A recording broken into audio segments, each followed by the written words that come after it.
നമ്മുടെ ജീവിതത്തിൽ അനുഭവിക്കാൻ പറ്റുന്ന ഒരു ഇസ്മാണ് യാ സമീഉ ജല്ല ജലാലു. എല്ലാം കേൾക്കുന്നവനായ നാഥൻ. നീ എന്ത് പറഞ്ഞാലും, നീ എന്ത് വിഷയം മനസ്സിൽ വെച്ചാൽ പോലും അത് കേൾക്കുന്നവനായ റബ്ബ്.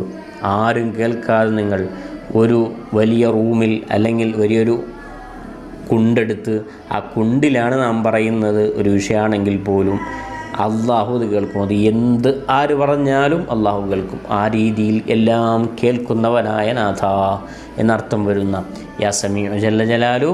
പ്രിയപ്പെട്ടവരെ, നിങ്ങളുടെ ജീവിതത്തിൽ നിത്യമായിട്ടിങ്ങനെ വർദ്ധിപ്പിച്ചുകൊണ്ടേയിരിക്കുക. നമ്മുടെ പ്രയാസങ്ങളൊക്കെ അള്ളാഹു സുബ്ഹാനഹു വ തആല മാറ്റിത്തരട്ടെ. സന്തോഷവും സമാധാനവും ജീവിതത്തിൽ പ്രദാനം ചെയ്ത് വലിയ ആഖിറ വിജയം നേടുന്ന നല്ല മുത്തഖീങ്ങളുടെ കൂട്ടത്തിൽ അള്ളാഹു നമ്മയൊക്കെ ഉൾപ്പെടുത്തി തരട്ടെ എന്നീ അവസരത്തിൽ ദുആ ചെയ്ത് ഒരുപാട് ആളുകൾ ദുആ ചെയ്യാൻ ഏൽപ്പിച്ചിട്ടുണ്ട്. മുഹിമ്മാത്തിലേക്ക് അരിനേർച്ച നേർന്ന് ദുആ